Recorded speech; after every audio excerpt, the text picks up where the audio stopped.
എല്ലാ കൂട്ടുകാർക്കും ശുഭരാത്രി നേർന്നുകൊണ്ട് നമുക്ക് ആദർശിന്റെ നയനയുടെ നാളത്തെ നല്ലൊരു പ്രൊമോ വിശേഷം കേട്ടാലോ. അതിനു മുമ്പായിട്ട് ആദ്യമായി കാണുന്നവരുണ്ടെങ്കിൽ ചാനൽ ഇഷ്ടപ്പെട്ട ഒന്ന് സബ്സ്ക്രൈബ് ചെയ്യാൻ മറക്കരുത്. വീഡിയോ ഇഷ്ടപ്പെടുവാണെങ്കിൽ ഒരു ലൈക്ക് തരാനും മറക്കരുത് കേട്ടോ. അപ്പൊ നമുക്ക് നേരെ നമ്മൾ വിശേഷത്തിലേക്ക് അങ്ങോട്ട് പോയാലോ. അങ്ങനെ ഇന്നത്തെ വിശേഷം നമ്മൾ കണ്ടു. ആകെപ്പാടെ കട്ടക്കലിപ്പായി പോയി ജലജയ്ക്കും ജാനിക്കും ഒക്കെ. കാരണം എന്ത് ചെയ്യണമെന്ന് അറിയത്തില്ല. നയനയ്ക്ക് വന്നു ചേർന്ന ആ സൗഭാഗ്യം, ആ അവാർഡ്, അതെങ്ങനെയും ഇല്ലാതാക്കാൻ തന്നെ തീരുമാനിച്ചു. പിന്നീട് അകത്തേക്ക് പോയിട്ട് ജാനകിയോട് പറഞ്ഞു, ജാനകി എന്തേലും വഴിയുണ്ടോ അവളെ ഒന്ന് നമുക്ക് കുരുക്കാൻ നോക്കാം. എന്ത് വഴി, എന്ത് ചെയ്യാനെന്ന് പറ. ഇതിപ്പം ഏട്ടത്തിയുടെ കൂട്ടുകാരുടെ മോളും എല്ലാരും കൂടെ ചേർന്നല്ലേ ഈ അവാർഡ് അവൾക്ക് വേണ്ടിയിട്ട് തീരുമാനിച്ചിരിക്കുന്നു ചോദിക്കാം. അതൊക്കെ ശരി തന്നെയാ. എന്നാലും ഏതു സമയത്താണോ എന്തോ അവളെ അങ്ങോട്ടേക്ക് വിടാൻ തോന്നിയത് ഏട്ടത്തിയല്ലേ. ഏട്ടത്തിയുടെ കയ്യിലിരിപ്പുണ്ടാ. ഏട്ടത്തിക്ക് അവളെ കമ്പനിയിലേക്ക് വിടേണ്ട കാര്യം ഉണ്ടായിരുന്നോ? അതുകൊണ്ടല്ലേ അവളിപ്പം ബെസ്റ്റ് ഡിസൈനർ ആയിട്ട് മാറിയെന്ന് ചോദിക്കുക. അത് ശരി തന്നെയാ. ഇനിയിപ്പൊ അതിനെക്കുറിച്ചൊന്നും പറഞ്ഞിട്ട് കാര്യമില്ലെന്ന് പറയണം. ആ സമയം ദേവേനി ഭയങ്കര സന്തോഷത്തിലാണ്. ദേവേനി പിന്നീട് ആൻമരിയനെ വിളിക്കുകയാണ്. ആൻമരിയനെ വിളിച്ചിട്ട് പറഞ്ഞു, ഡിസൈൻ ചെയ്ത് ആ വർക്കൊക്കെ കിട്ടിയോന്ന് ചോദിക്കണം. അപ്പൊ നയനിക്ക് വേണ്ടിയിട്ട് സ്പെഷ്യൽ ആയിട്ട് ഒരു ഡിസൈനിങ് ഒക്കെ പറഞ്ഞിട്ടുണ്ടായിരുന്നു. നയനിക്ക് ഏറ്റവും ഇഷ്ടപ്പെട്ട ആ കളക്ഷന്. പിന്നീട് പറഞ്ഞു, അതൊക്കെ ചെയ്യാൻ കൊടുത്തിട്ടുണ്ട്. അതെ ആന്റി ഒന്നും കൊണ്ടും ഭയപ്പെടണ്ട, എല്ലാ കാര്യങ്ങളും നല്ല കൃത്യമായിട്ട് കൃത്യസമയത്ത് തന്നെ സെറ്റ് ചെയ്തേക്കാന്ന് പറയണം. അതെ നാളെയാണ് ചടങ്ങുകളും കാര്യങ്ങളൊക്കെ. ആന്റി പേടിക്കണ്ടെന്ന് പറയണം. ആന്റി അങ്ങോട്ടേക്ക് വന്നാൽ മതി, ബാക്കി കാര്യങ്ങളൊക്കെ ഞങ്ങൾ ഏറ്റെന്ന് പറയണം. ഈ സമയം മുറിയിലേക്ക് ചെന്ന് കഴിഞ്ഞപ്പോഴത്തേനും ആദർശനോട് നയന പറഞ്ഞു, എനിക്കെന്തോ ഒരു സംശയമൊക്കെ തോന്നണെന്ന് പറയണേ. എന്ത് സംശയം? ഒന്നുമില്ല. അല്ല നിന്റെ മനസ്സിൽ എന്തോ കടന്നു പോയിട്ടുണ്ടല്ലോ. എന്താ കാര്യം എന്താന്ന് പറ. എനിക്ക് ബലമായിട്ട് സംശയമുണ്ട്. അമ്മ നമ്മുടെ മുന്നിൽ അഭിനയിക്കുവാണോന്ന്. അതെ, എന്നോട് അമ്മയ്ക്കുള്ളിൽ നല്ല സ്നേഹമുണ്ട്. പക്ഷെ അമ്മ പുറമെ സ്നേഹമില്ലെന്ന് പ്രകടിപ്പിക്കുന്നതാന്ന് പറയണേ. അങ്ങനെ വരാൻ വഴിയില്ലല്ലോ. അല്ല ആദർശനൊന്ന് ഓർത്തു നോക്കിയേ. പലപ്പോഴും അമ്മ ഇപ്പം എന്നെ രക്ഷിക്കാനായിട്ടാ ശ്രമിക്കുന്നത്. എല്ലാവരുടെ മുന്നിൽ അമ്മ മുഖം കറുപ്പിക്കുന്നുണ്ടെങ്കിലും പക്ഷെ എന്റെ അടുത്ത് അമ്മ സ്നേഹത്തോടെ പെരുമാറുന്നൊക്കെയുണ്ട്. ഇടയ്ക്ക് ഇനി എന്നോട് സംസാരിക്കുന്ന സമയത്ത് ആദർശാണ് അത് ശ്രദ്ധിച്ചാൽ മതി എന്ന് പറയണം. പിന്നീട് ആദർശ് ഇങ്ങനെ ആലോചിച്ചു കഴിഞ്ഞപ്പം അവള് പറയുന്ന കാര്യങ്ങളൊക്കെ ശരി തന്നെയാ. പക്ഷെങ്കില് എങ്ങനെയാന്ന് അറിയത്തില്ല. ഒരുപക്ഷെ അമ്മയ്ക്ക് ഇനിയിപ്പൊ സ്നേഹമാണോ? അങ്ങനെയാണെങ്കിൽ എന്തുകൊണ്ടായിരിക്കും? ഇത് കേട്ടപ്പോ നയന പറഞ്ഞു, അങ്ങനെയാണെങ്കിൽ അമ്മ മനസ്സിലാക്കിയിട്ടുണ്ടായിരിക്കും ഞാനാണ് അമ്മയ്ക്ക് കരളു പകത്ത് നൽകിയെന്നുള്ള സത്യം.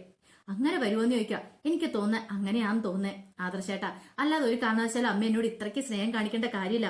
കാരണം മുമ്പ് വരെ അമ്മയ്ക്ക് എന്നെ കാണുന്ന ചൗത്തം കുരിശ് കാണുന്ന ഒരവസ്ഥയായിരുന്നു. പക്ഷെ ഇപ്പോഴങ്ങനെയൊന്നും അല്ലാന്ന് പറയണം.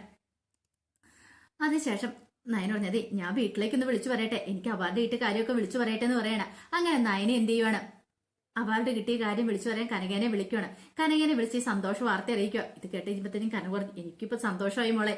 അല്ലെങ്കിലും കുറച്ച് നാളായിട്ട് സന്തോഷമായ കാര്യങ്ങളൊക്കെയല്ലേ നടക്കുന്നത്. അതിന്റെ ഇടയ്ക്ക് മാത്രമാണ് നന്ദുവിന്റെ പ്രശ്നങ്ങൾ ഉണ്ടായത്.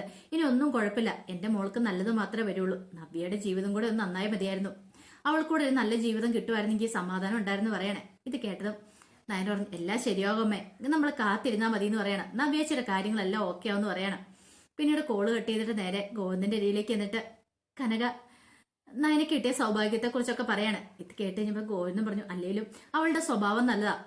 അതേപോലെ തന്നെ ഉള്ള ഒരു ഭർത്താവിനെയല്ല അവൾക്ക് കിട്ടിയിരിക്കുന്നത്. അവളോടൊപ്പം എന്തിനും ഏതിനും ചേർന്ന് നിൽക്കുന്നത്. അതുകൊണ്ട് ആ കാര്യത്തിൽ ഒരു പേടിയും വേണ്ട. ഇനി നമ്മുടെ മോൾക്ക് വെച്ചടി കയറ്റമായിരിക്കും എന്ന് പറയണം. ഇത് കേട്ടപ്പം കനക പറഞ്ഞു, അത് ശരിയാ, ഗോവിന്ദന്റെ ശിക്ഷണത്തിൽ വളർന്നുകൊണ്ടായിരിക്കും അവള് നല്ല രീതിയിലായി മാറിയത്. പക്ഷെങ്കില് നവ്യയുടെ കാര്യത്തിൽ മാത്രമേ ഉള്ളൂ എനിക്ക് ഇച്ചിരി ടെൻഷനും പേടിയെന്ന് പറയാം. അതൊന്നും കാര്യമാക്കാനില്ല, അതെല്ലാം ശരിയാകുമെന്ന് പറഞ്ഞിട്ട് കനകനെ ആശ്വസിപ്പിക്കുന്നുണ്ട്. ഈ സമയം നവ്യനല്ല അനാമിയനും കൂട്ടിക്കൊണ്ട് അനന്തപുരിയിലേക്ക് വരുവാണ്. അനാമികയുടെ മുഖം കടന്നൽ കുത്തിയ പോലെ ഇരിക്കുന്നത്.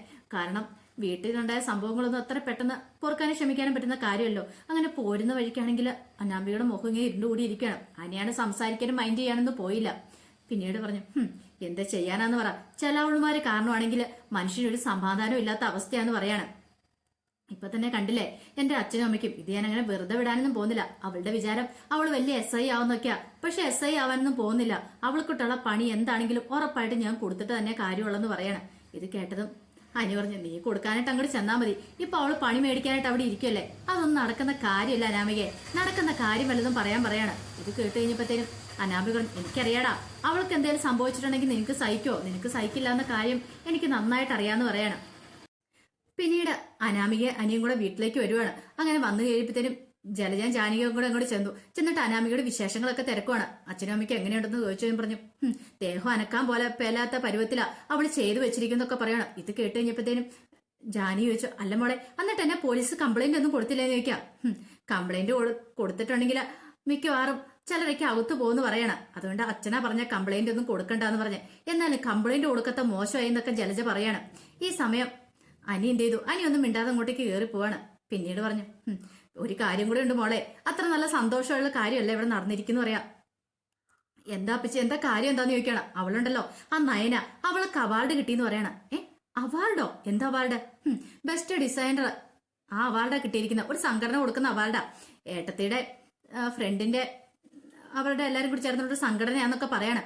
എല്ലാം കേട്ട് കഴിഞ്ഞപ്പോഴത്തേനും അനാമിക പറഞ്ഞു, ദൈവമേ, ഇങ്ങനെ പോയിട്ടുള്ള കാര്യങ്ങൾ ശരിയാകത്തില്ല. എങ്ങനെയെങ്കിലും ഈ അവാർഡ് അവൾക്ക് കിട്ടാതിരിക്കണമെന്ന് പറയണം. ഇത് കേട്ടതും ജാനകി പറഞ്ഞു, അത് ശരിയാ മോളെ, അതിനെന്തേലും നമുക്ക് പണി ഒപ്പിച്ചാൽ മതിയാവുള്ളൂ എന്ന് പറയണം. അത് ശരിയാ, പക്ഷെ എന്ത് ചെയ്താൽ മതിയാവും? ഒരു കാരണവശാലും അവള് അവാർഡിന്റെ അത് അങ്ങോട്ടേക്ക് പോകാൻ പാടില്ല. അവാർഡ് മേടിക്കാൻ അവള് ചെന്നാലല്ലേ, അവള് ചെല്ലല്ലെന്ന് പറയണം. അവൾ ഈ വീട്ടിൽ തന്നെ കുടുങ്ങിക്കിടക്കണമെന്ന് പറയാം. ഇത് കേട്ടപ്പോ ജലജ പറഞ്ഞു, ഒരു കാര്യം ചെയ്താലോ, നമുക്ക് അവൾക്ക് എന്തിനും കലക്കി കൊടുത്താലോ? അവളുടെ വയറ് കേടാവുകയാണെങ്കിൽ അവള് പോത്തില്ലെന്ന് പറയണം. ഇത് കേട്ടതും അനാമിക പറഞ്ഞു, അതൊക്കെ ശരി തന്നെയാ, പക്ഷെ അവസാനം നമ്മളന്ന് പിടിക്കപ്പെട്ട അത് പ്രശ്നമല്ലേന്ന് ചോദിക്കുക. ഇത് കേട്ടപ്പോ ജാനകി പറഞ്ഞു, അത് ശരിയാ. അനാമിയെ പിന്നെ ഇങ്ങനെ ആലോചിച്ച്, എന്താ ഒരു പണി കൊടുക്കുന്നേ? ഒരുപക്ഷെ വല്ല എണ്ണ ഒഴിച്ച് അവളെ വീഴിച്ചാലോ? വീഴിക്കുവാണെങ്കിൽ അവളുടെ നടുപൊടിഞ്ഞ് അവൾ അവിടെ കിടന്നോളും. അതോടുകൂടി അവൾക്ക് പോകാനൊന്നും പറ്റത്തില്ല. അതൊക്കെ മനസ്സിൽ ഇങ്ങനെ ചിന്തിക്കുവാണ്. എന്തെങ്കിലും പണി കൊടുക്കാതെ ഒരു സമാധാനം വരത്തില്ല. അങ്ങനെ കട്ടക്കലിപ്പോടുകൂടി അനാമയ മുറിയിലേക്ക് ചെല്ലുവാണ്. പിന്നീട് വീട്ടിലേക്ക് വിളിക്കണം. വീട്ടിലേക്ക് വിളിച്ചിട്ട് വേണുവിനും രേവതിയോട് ഈ കാര്യങ്ങൾ പറയണം. അമ്മേ, എന്തെങ്കിലും ഒരു വഴി പറഞ്ഞാട്ട് അവൾ അവാർഡ് ദാന ചടങ്ങിന് പോവരുത്, അവൾക്ക് അത് കിട്ടരുതെന്ന് പറയണം. ഇത് കേട്ടപ്പം രേവതി പറഞ്ഞു, എന്ത് ചെയ്യാനാ മോളെ, ഇപ്പൊ എന്ത് ചെയ്യാൻ പറ്റും? നമുക്ക് വല്ലതും ചെയ്യാൻ പറ്റുന്ന കാര്യമാണെന്ന് ചോദിക്കാം. എന്തെങ്കിലും ചെയ്തേ മതിയാവുള്ളൂ, അല്ലെങ്കിൽ കാര്യങ്ങളൊന്നും മുന്നോട്ട് പോകത്തില്ല. ഇപ്പൊ തന്നെ എനിക്കൊക്കെ ഇവിടെ ഒരു വിലയില്ലാത്ത അവസ്ഥയിലേക്ക് കാര്യങ്ങളൊക്കെ മുന്നോട്ട് പോണേന്ന് പറയണം. ഇത് കേട്ട് കഴിഞ്ഞപ്പം രേവതി പറഞ്ഞു, സാരമില്ല, നമുക്ക് നോക്കാന്നൊക്കെ പറയണം. പിന്നീട് മുത്തശ്ശിയുടെ മുറിയിലേക്ക് നയന ചെല്ലുവാണ്. അങ്ങനെ നയന ചെന്ന് കഴിഞ്ഞപ്പോഴത്തേനും മുത്തശ്ശി സ്നേഹത്തോടെ നയനയെ പിടിച്ച് അടിയിലിരുത്തുവാണ്. പിന്നീട് കാര്യങ്ങളൊക്കെ പറഞ്ഞതിന് ശേഷം മുത്തശ്ശി തന്റെ ആമാടപ്പെട്ടി എടുത്തിട്ട് അതിനകത്ത് ഒരു മാല എടുക്കുവാണ്. മാല എടുത്തിട്ട് അതെ, നാളെ അവാർഡ് വാങ്ങിക്കാൻ പോവില്ലേ? വാങ്ങിക്കാൻ പോകുന്ന സമയത്ത് മോൾ ഇത് ഇട്ടുകൊണ്ട് വേണം പോകാനെന്ന് പറയാം. ഇതൊക്കെ എന്തിനാ മുത്തശ്ശി, എനിക്ക് ആവശ്യമുള്ള ഉണ്ടല്ലോ എന്ന് പറയാം. അതൊന്നും വേണ്ട, ഇതിട്ടുകൊണ്ട് പോണെന്ന് പറയാണ്. ഇതെന്റെ ഒരു ആഗ്രഹമാന്ന് പറയണേ. ആ സമയം ദേവേനെ എന്നോട് വന്നു. ദേവേനെ കേട്ടി പറയണേ. ദേവേനിക്ക് സന്തോഷമായി. തനിക്കിപ്പോ അങ്ങനെ കൊടുക്കാൻ പറ്റത്തില്ല, പക്ഷേങ്കില് അമ്മ അത് ചെയ്യുന്നുണ്ടല്ലോ, എങ്ങനെ ഒരു സന്തോഷമൊക്കെ ഉണ്ടായി. പിന്നീട് നയനോട് പറഞ്ഞു, ഈ കുടുംബത്തില് ആദ്യമായിട്ട് ഒരാൾക്ക് ഇങ്ങനത്തെ ഒരു അവാർഡൊക്കെ കിട്ടുന്നേ, അപ്പൊ അത് സന്തോഷമായിട്ട് വേണ്ട കാര്യങ്ങളൊക്കെ. നാളെ എനിക്ക് വരാൻ പറ്റുമെന്ന് തോന്നുന്നില്ല. ഒന്നാമത്തെ കാര്യം വയ്യായികയൊക്കെ ഉണ്ട്. പിന്നെ ഇവിടുന്ന് ആരൊക്കെ വരുമെന്ന് അറിയത്തില്ല. ദേവേനി വരത്തില്ലായിരിക്കും, ജലജൻ ജാനകിയൊന്നും വരത്തില്ലായിരിക്കും. മോളൊരു കാര്യം ചെയ്യാം, ആദർശനെ നവ്യനെ അവരെ കൂട്ടിക്കൊണ്ട് പോക്കോ, അനിയും വരുമായിരിക്കും എന്ന് പറയാം. ഇത് കേട്ട് കഴിഞ്ഞപ്പോ നയന പറഞ്ഞു, ആ കാര്യത്തിലൊന്നും എനിക്കൊരു ടെൻഷനും ഇല്ല. നാളത്തെ ദിവസം അതെന്നെ സംബന്ധിച്ചിടത്തോളം ഒരു പ്രധാനപ്പെട്ട ദിവസമാണ്. കാരണം എന്റെ കഴിവിനുള്ള അംഗീകാരം മുത്തശ്ശി നാളെ കിട്ടാൻ പോണേന്ന് പറയാണ്. അങ്ങനെ മുത്തശ്ശി നയനെ അനുഗ്രഹിക്കുകയാണ്. ഇനി കുറെ ഉയരങ്ങളിൽ എത്തട്ടെ എന്നൊക്കെ പറഞ്ഞുകൊണ്ട് അങ്ങനെ പിറ്റേ ദിവസമാണ് അതിനു വേണ്ടുന്ന കാര്യങ്ങളൊക്കെ അവാർഡിന് വേണ്ടിയുള്ള പോകാനായിട്ടുള്ള. രാവിലെ തന്നെ നയനെ അങ്ങനെ റെഡിയാവുകയാണ്. ഈ സമയത്ത് ദേവേനെ ഇങ്ങനെ കാത്തിരിക്കുകയാണ്. ഇവളിറങ്ങിയിട്ട് വേണം ഇവിടുന്ന് പോവാനായിട്ട്. എത്രയും പെട്ടെന്ന് തന്നെ അങ്ങോട്ട് ചെല്ലണം. ഇവൾക്ക് അവാർഡ് കൊടുക്കുന്ന കാണണം. തന്റെ മോൾക്ക് അവാർഡ് കൊടുക്കുന്ന ആ ചടങ്ങൊന്ന് കണ്ടാൽ മാത്രമേ തനിക്ക് സമാധാനമേ ഉള്ളൂ.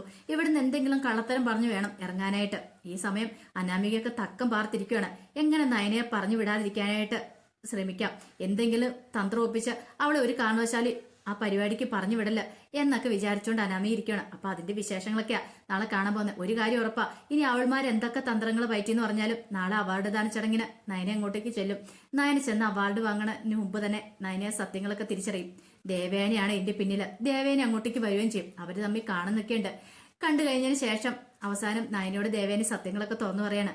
കാരണം എനിക്ക് നിന്നെ അത്രയ്ക്ക് ഇഷ്ടമാണ്, അതുകൊണ്ട് ഞാനാണ് ഇതിന്റെ പിന്നിലെന്നൊക്കെ പറയുന്നൊക്കെയുണ്ട്.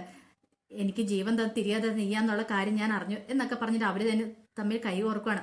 അപ്പൊ അതിന്റെ വിശേഷങ്ങളൊക്കെ നാളെ നടക്കുകയും ചെയ്യും. അപ്പൊ ആ വിശേഷങ്ങൾക്കായി നമുക്ക് എല്ലാവർക്കും കാത്തിരിക്കാം കേട്ടോ.